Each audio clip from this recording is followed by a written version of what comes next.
So I'm going to turn the sound off for a second so it doesn't get in the way. I'm going to narrate this video.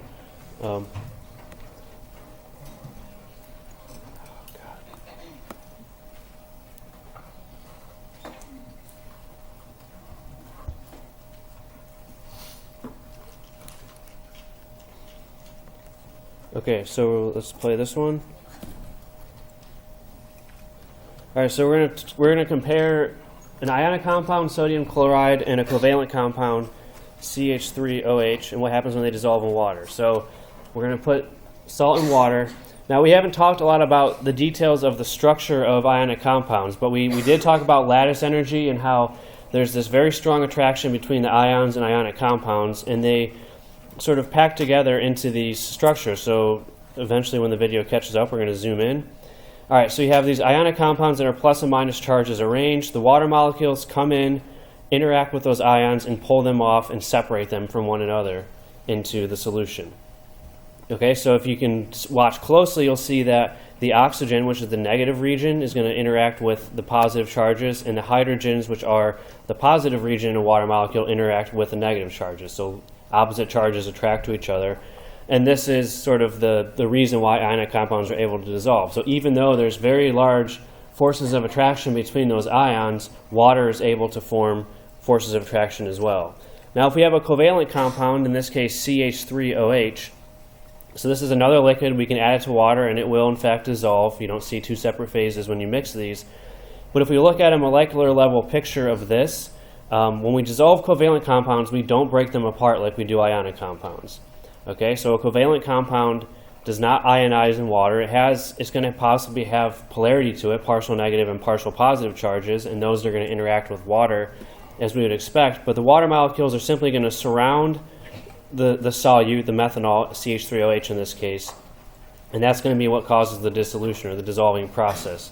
Okay, but we don't have, again, any bonds broken or any structural changes to the covalent compound when it dissolves in water. So dissolving is a physical process. We don't change the structure of the compound. We just surround it with water molecules, pull them apart from each other, and take them off into solution and separate them. Okay, so that's the difference between ionic and covalent compounds. So we definitely want to understand that as part of this. We're going to mostly talk about ionic solutions for what we do in this course, but covalent solutions happen as well. So just to summarize what we saw in that video, if you have an ionic compound dissolving in water,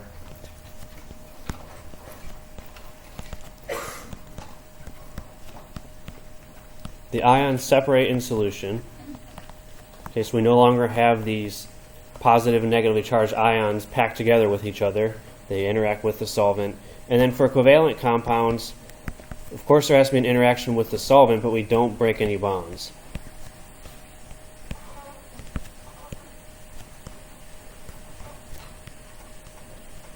Now we're going to learn in a little, probably after we get back sometime, about a special type of covalent compound, acids, which do ionize. But in general, a covalent compound does not break up into ions when it dissolves into water. All right, so once we dissolve an ionic compound in water, we want to understand some properties of that solution once we have the ions there. So we're going to do another video here. Okay, so we got this guy who is pretty excited to show you this demonstration. So he has a bunch of different compounds here that he's going to add to water and see what happens. And he's going to see if he's able to connect a circuit and light up a light bulb with these different solutions. So this is just regular tap water. And as you can see, we get a faint glow in the light bulb. If he does distilled water, pure water, no electricity flows through that. So just pure water alone does not conduct electricity. Now he has a solution of sodium chloride, ionic, and the light bulb lights up. So it's able to conduct electricity. HCl, which is a strong acid, we'll talk about those later. Those also conduct electricity. NaOH, a strong base, another ionic compound, conducts electricity. All right, now if he goes to sugar, which is a covalent compound, and puts it in, no evidence of conductivity. All right, here's vinegar, which is a weak acid. We'll talk a little bit about those, but not so much until chemistry 2. You can see a faint glow there, but not as strong as what you got. And then ethanol, which is very similar to the covalent compound I showed you in the last animation, also does not conduct electricity. All right, so we see a pretty distinct difference. All right, we're not going to watch this guy commit lab safety violations and taste the solutions. All right, that's enough of that. Okay. All right. So we saw from that video that there's a difference between ionic compounds and covalent compounds dissolved in water, and that is their ability to conduct electricity. So ionic compounds conduct electricity in solution.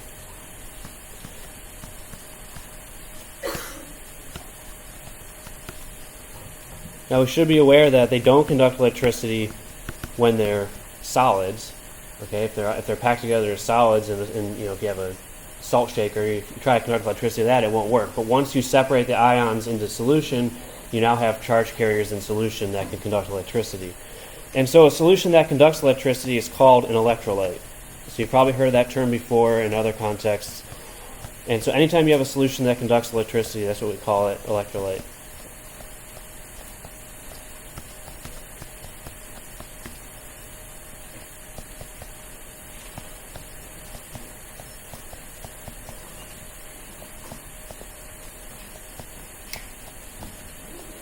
All right, an electrolyte solution. Now within electrolytes there are a couple different classifications, and they're fairly arbitrary, but there are distinct differences between them. So we have strong electrolytes, weak electrolytes, and of course non-electrolytes, which don't conduct electricity. So if we want to figure out what kind of compounds give rise to strong electrolyte solutions, that would be solutions that conduct electricity really well. These are going to be soluble ionic compounds. We'll also talk more when we get back about which ionic compounds are soluble and which ones aren't. So soluble ionic compounds conduct electricity very well. Or if you have a strong acid, so something else we'll talk in more detail about later. So the strong acids that we should be aware of and we'll talk about next time are HCl, which is hydrochloric acid, HNO3, which is nitric acid, H2SO4, which is sulfuric. So those are the three most common strong acids that we'll see. Alright, and a strong electrolyte, as the name implies, conducts electricity really well.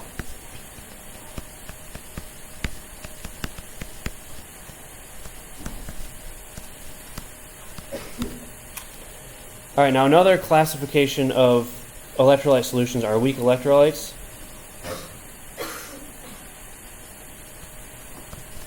And basically the compounds that fall into this category are just weak acids. So in a weak electrolyte solution, you have compounds that will partially break down into ions,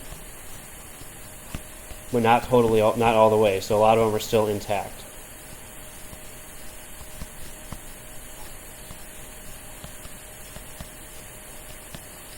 And because there's only a partial dissolution of this compound into ions, they're going to weakly conduct electricity.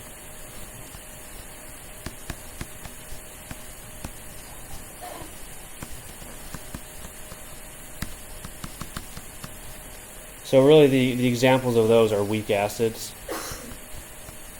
We're not going to deal with weak acids too much in this course, but they're another classification, another type of acid that doesn't dissociate completely into ions. So in other words, if you have a strong acid and a weak acid, if you put the same amount of them into water, the strong acid is going to completely break apart into ions, and it's going to conduct more electricity than the weak acid, which will only partially break apart into its ions. And then if you have a non-electrolyte solution, that's of course no electrical conductivity. And as the very enthusiastic demonstrator showed us in that video, those are covalent compounds. So these are covalent, non-acidic covalent compounds.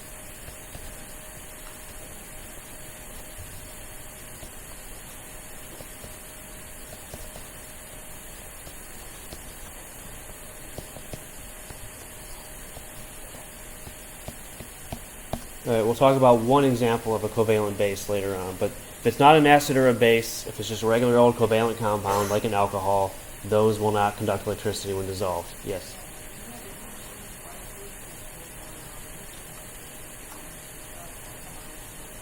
Well, water's polar, but it doesn't have discrete positive and negative charges in solution. It's in net. So in order for it to conduct electricity, you have to have separate positively charged, negatively charged ions. When you take chemistry 2, you'll learn that there is a very, very small concentration of ions even in pure water, but it's not enough to actually give visible conductivity. All right. So those are the three classifications of solutions, which depend exclusively on what type of compound it is that's dissolved, and then the properties that result are electroconductivity. Now we want to understand what happens when we dissolve ionic compounds in water, because you're going to see a lot of problems like this where we want to know, how many total ions are in solution when you dissolve this compound. So we talked about how ionic compounds break up into their ions, and that allows us to define some sort of stoichiometry for this dissolution process. Okay, so if we have 3 grams of silver nitrate dissolving in water, let's think about what happens chemically. So we're taking our silver nitrate, which is AgNO3, so it's silver plus 1, nitrate is minus 1, so it's AgNO3. And we're taking solid ionic compound, which has this appearance here, this white powder, white crystals. And then when you add it to water, remember we said that it breaks up into its individual ions. So the cation is obviously silver 1. That comes right out of the formula. So we have Ag plus, and then we write a little Aq here to tell us that it's dissolved in water. Now we have to be careful with polyatomic ions like nitrate. They don't break apart any further in water. They separate from the cation, but you still want to keep those polyatomic ions intact. So it's a nitrate anion, and that's going to stay together with its negative charge and also be dissolved in water. Alright, so the point is when we dissolve this compound, AgNO3, for every mole of AgNO3 we dissolve, we get 1 mole of Ag plus in solution, 1 mole of NO3 minus, which means we would have 2 total moles of ions in solution when we dissolve this. So depending on the formula for your salt, you're going to have different amounts of ions that are going to be released into solution when they dissolve in water. So if we want to know how many moles of ions are dissolved when this goes into solution, we just set up a conversion like we've done before. So we have 3 grams of silver nitrate. We're looking for moles of ions. We have to convert grams into moles first. And we've done this a million times now, so it's going to be using the molar mass. 1 mole of silver nitrate has a mass of 169.87 as given in the problem or calculated from its atomic masses. Okay, so we convert grams into moles. So this is the moles of AgNO3, but we're looking for moles of ions. And as I just told you, when you dissolve 1 mole of AgNO3 in water, you release 2 total moles of ions. 1 mole of positive ions, 1 mole of negative ions. So if we're looking for total ions, it would be 2 moles per 1 mole of AgNO3.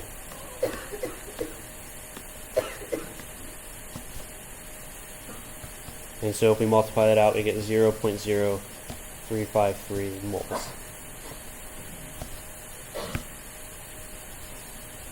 Alright, so don't forget this last step. If we're talking about ionic compounds in particular, when you dissolve them in water, the number of ions that go into solution, whether it's the total number of ions or the number of ions of each kind, are not necessarily equal to the moles of compound you dissolve. So this is a simple one-to-one solve, but if you had a compound with 2 nitrate anions in it, when you dissolve that into water, you're going to release 2 nitrate ions into solution. So you have to have that ratio of 1 to 2 when you dissolve it. So why is it 2 moles of ions? So when you dissolve, so AgNO3 is what you're dissolving 3 grams of that. When that goes into solution, it breaks up into Ag plus and NO3 minus, which are now separated in solution as separate ions. So you have one positive ion, 1 negative ion, so 2 total ions per AgNO3 that dissolves. That's why it's a 2-to-1 ratio of ions to the compound. Okay? So that doesn't happen with covalent compounds. Those don't break up at all. But for ionic compounds, you get dissociation into the ions, as we talked about. All right. So now we need another parameter to classify ionic or any type of solution, which is molarity. So we're going to use this. First, we're just going to learn what it is, and then we're going to learn a bit about how to use it in stoichiometry problems. So the reason I have a picture of a bag of tricks here is because this is going to be another thing we can add to our bag of tricks in terms of converting into and out of moles. So right now we have molar mass, we have Avogadro's number, and now we're going to add something else that is a relationship involving moles that we're going to use when we do stoichiometry problems in solution. So molarity is a concentration unit. It tells us how much of a compound is dissolved per unit volume of that solution. All right? And the one that we're going to be talking about exclusively in this course is molarity, which has the following definition. So it's moles of solute. So solute is the compound that's dissolved, divided by liters of solution. Now, an important point here that we don't want to forget is this is defined as liters of solution, not liters of solvent. Alright, so if you mix two things together and the volumes are not totally additive, you have to take that into account. We'll see some examples of that later. So this is moles of solute per liters of solution. And we have to make sure also that when this denominator here is always in liters, also we're not going to be calculating molarity, we're going to be calculating something else. So units are important here, but it's a pretty simple ratio. The abbreviation is capital M, but not the script M like we use for molar mass. Don't get those confused. But the units are totally different. So as an example, we'll calculate some of these in a second, but if you have 2 moles of solute in 1 liter of solution, we write that as a 2.0 molar solution with a big capital M. Alright, so this big M here, when you see that after a number, means moles per liter. And it specifically refers to a solution. It's not a property of a compound by itself, it's a property of a solution, which is a mixture of 2 or more substances. Okay, so that's how we define molarity. And now we're going to see how to calculate it and how to use it in different scenarios. Alright, so if we take H2SO4 and dissolve it in enough water to form 200 milliliters of solution, what is the molarity of the solution? Now this picture is not H2SO4. This is what happens when you add H2SO4 to sugar, so it's probably a good idea not to add it to your skin, for example, if you're working with it in the lab.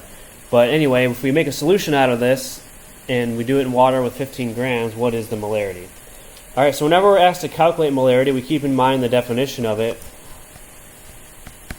which is moles of solute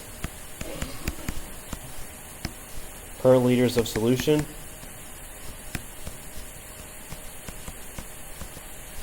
So we just need both of those quantities, and usually they're going to be given to us in various forms in the problem. So we don't have moles of H2SO4. So H2SO4 is our solute, and we're adding it to water to make our solution, so water is the solvent. So if we want to find the moles of H2SO4, that's again just a simple mass to moles calculation in this case.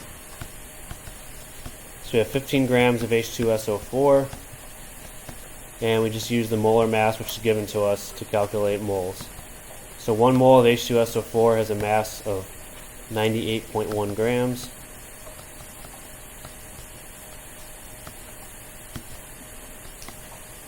And so that gives us 0.153 moles.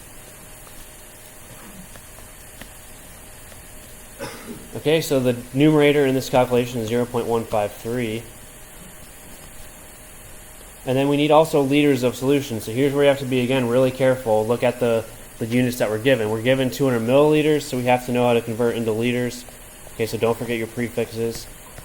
So liters of solution is going to be 200 milliliters is the volume, and then 1 liter is 1,000 milliliters. So we have to put 0.2 into the denominator, because it has to be in liters for this to work. So 0.153 moles over 0.200 liters, 0.765 molar solution. So we don't write moles per liter, we typically write it as capital M, which means molar. Alright, so that's how we calculate molarity if we're given that information.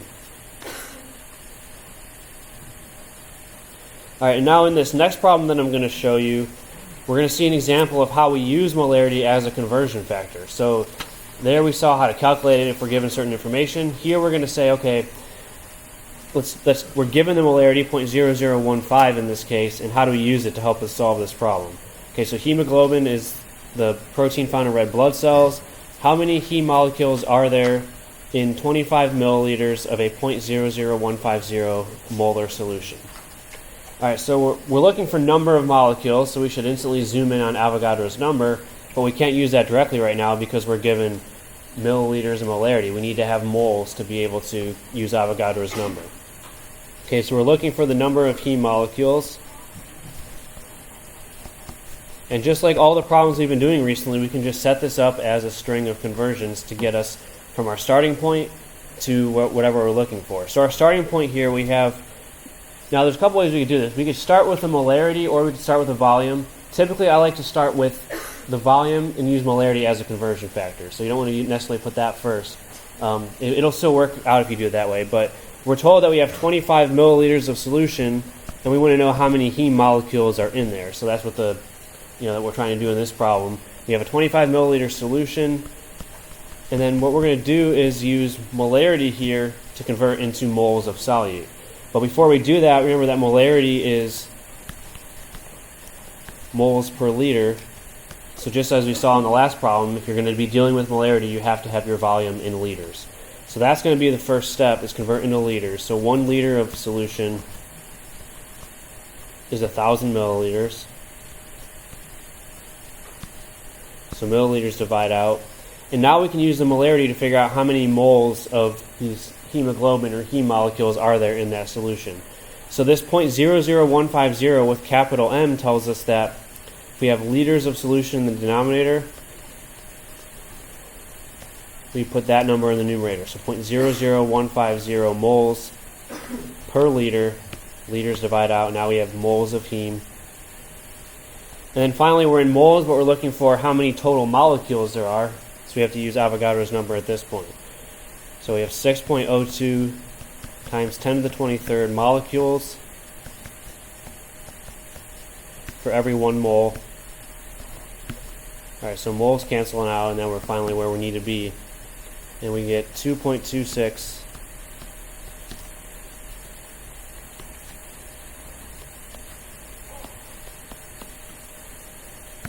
times 10 to the 19th molecules. Alright, so as I mentioned on the very first slide here, that when we started introducing molarity, this is now another tool for us in doing conversions. So all these steps, we've seen before. We've converted between units before. We've converted moles into number of molecules by using Avogadro's number. We've done that already. But this intermediate step here, this one here, converting volume into moles by using the molarity, or vice versa, moles into volume if the case need be. We're going to now use that as a conversion factor to work between those two quantities, volume of solution and moles of solute. Okay, so then the last thing we're going to talk about today is dilution. There's a saying in the chemical industry, dilution is a solution to pollution. I don't believe that, but you may have heard that before. But anyway, the point is, we're going to talk about how to calculate new concentrations when we do a dilution. So first, let's define what dilution is. So we have to be clear what exactly this means and when we can use the equation that I'm going to show you. So when we're doing a dilution, we're adding pure solvent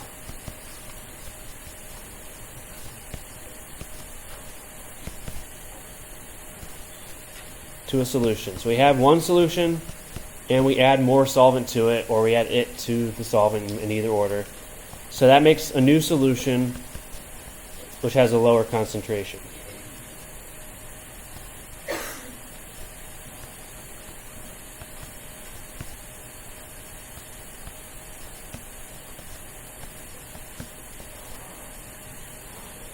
Alright, and remember that in all of these problems with molarity, in all the dilution problems we're going to do, and we'll show you how in a second, we have to remember that it's liters of solution, not liters of solvent. So when we mix two solutions together, the volume you want to use for that new solution is the combined volume of the two, not just the volume of one or the other. So it's always total liters of solution that are important. And so let's look at pictorially what happens when we do a dilution. So let's say we have this solution here, we have some solvent, and then in red I'm going to show some imaginary particle that's dissolved in this solution. Some compound, some molecule, or whatever the case may be.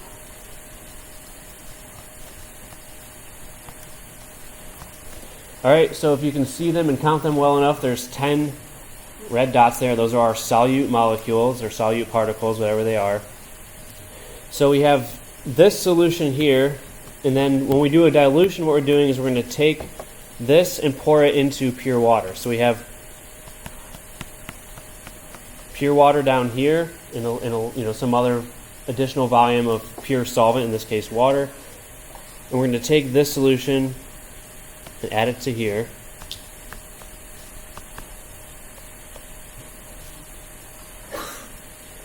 And when we do that, we still have the same number of solute particles. We're taking all of the solute molecules from this beaker, this solution here, and we're adding them to here into this new volume.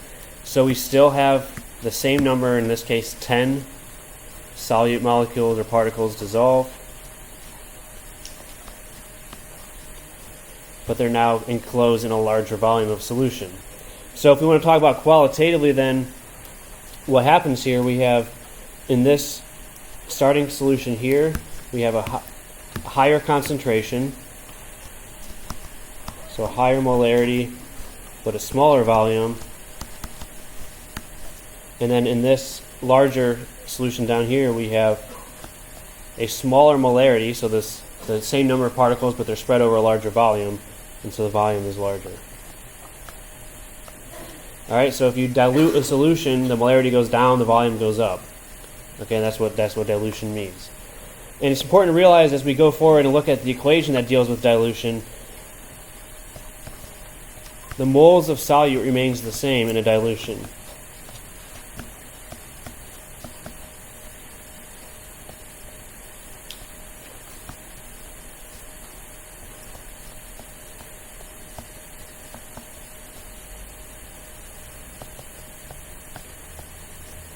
Okay, so as I said, we're adding a solution to pure solvent, so we have the same number of solute particles dissolved, just in a new volume. Another important thing to keep in mind as we go forward, we're going to also do some chemical reactions involving molarity, some stoichiometry calculations involving molarity, and we don't want to use the dilution equation that I'm about to give you for that. So dilution specifically refers to just a physical process of taking a solution and adding more solvent to it to make the volume larger, but there's no chemical change happening here. We're not changing the identity of what's dissolved or anything like that. All right, so that leads us to the dilution equation. So from the definition of molarity, moles of solute over liters of solution,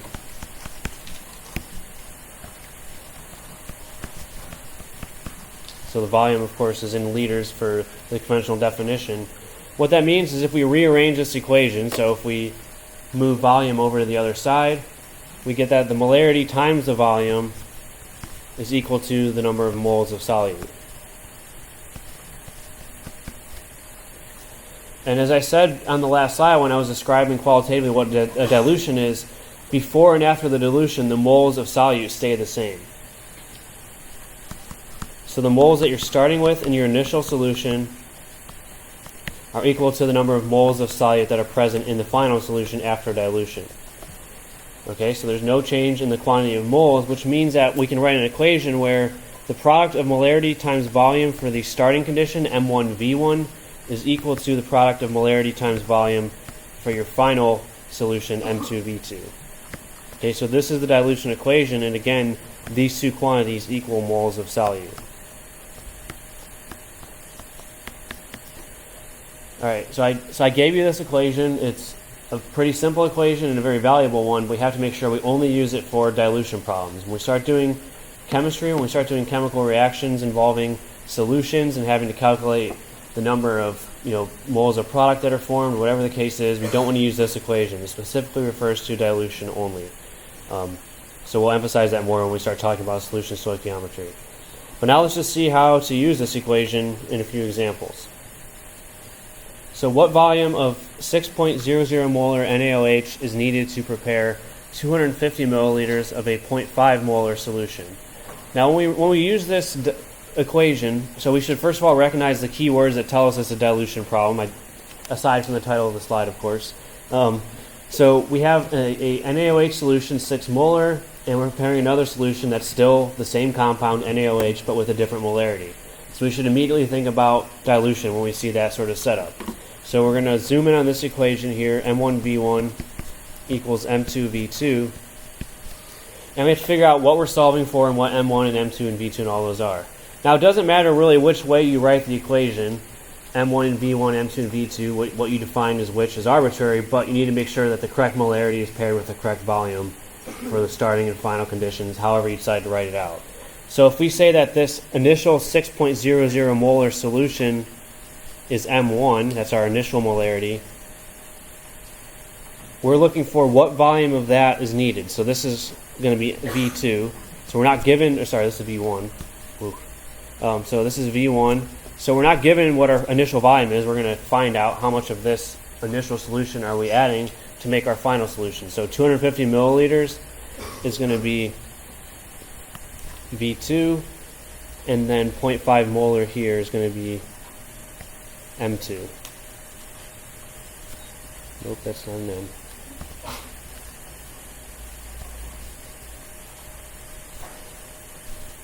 Alright, so again, it doesn't matter if we would have switched the M1 and M2 designations to V1 and V2 designations, that's okay as long as they're paired with each other correctly. So we can write the equation either way.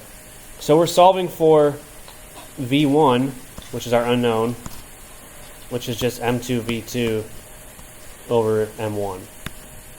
Alright, so we're taking this dilution equation here and just solving for our unknown.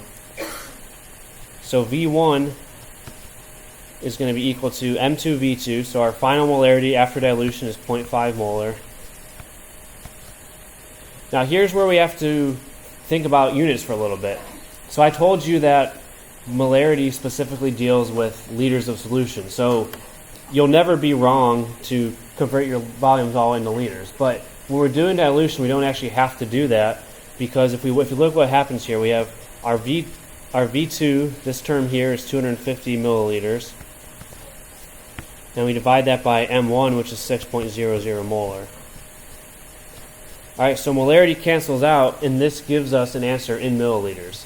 Okay, so because this is a ratio, because we're dividing by here, it doesn't really matter what units we use for volume as long as they're the same on the top and the bottom. In this case, we only have one volume unit, so we can do whatever we want. Alright, so when we're using the dilution equation, we can use whatever volume units we want. Just follow what the problem is asking you, but it's never wrong to convert into liters if you always want to do that to be safe. But for this specific situation, you don't need to convert into liters, since the molarities cancel out here. Okay, so the M's cancel out, so our volume unit doesn't matter. So when we multiply this out, we get 20.8 milliliters.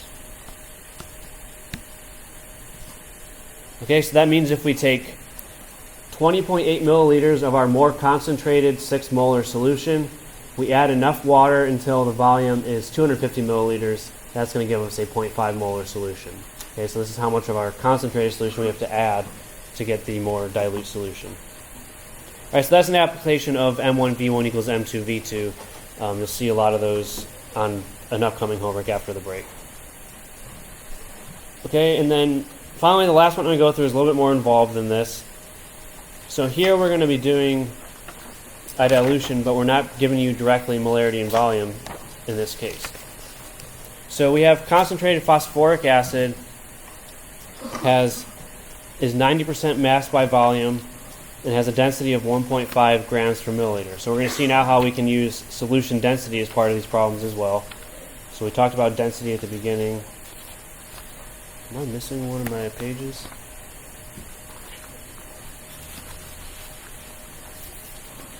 There we are. No. Here we go. Sorry.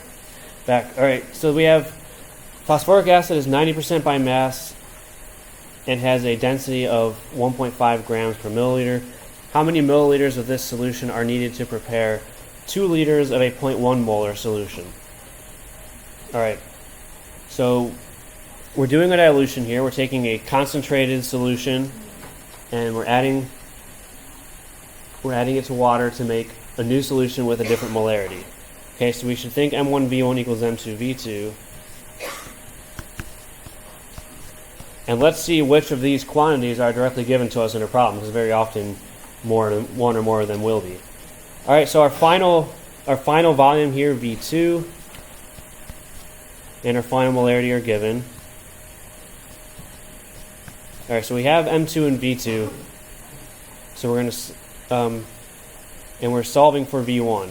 So we're looking for, again, how many milliliters of our concentrated solution are added. So we're going to solve for V1.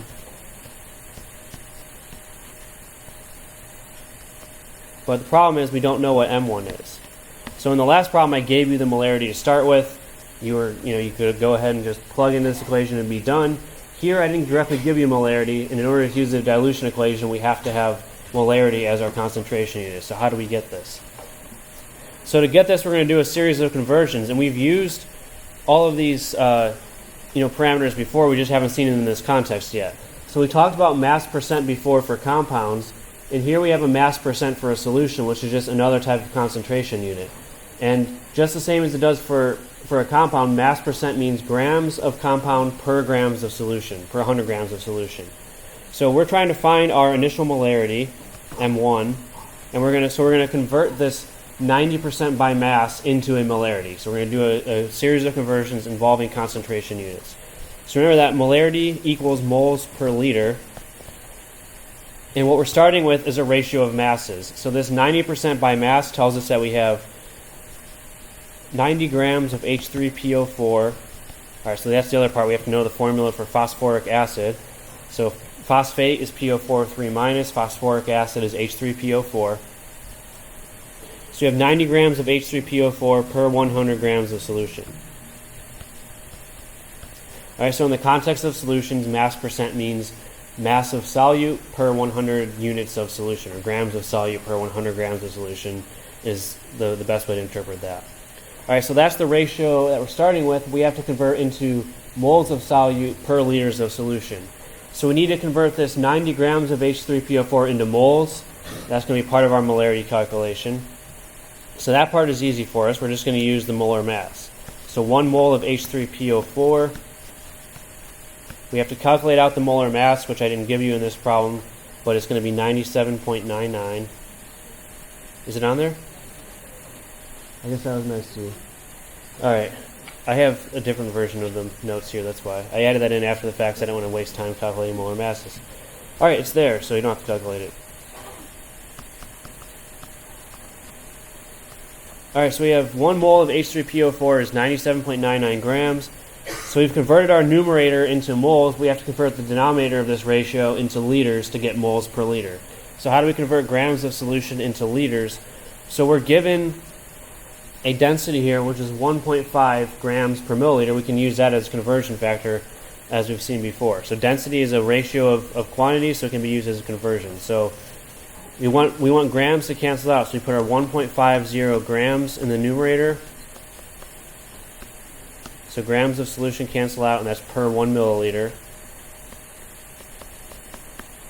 Alright, so density is grams per milliliter. We've now converted into milliliters in the denominator. But finally, molarity is moles per liter, so we have to convert our milliliters into liters.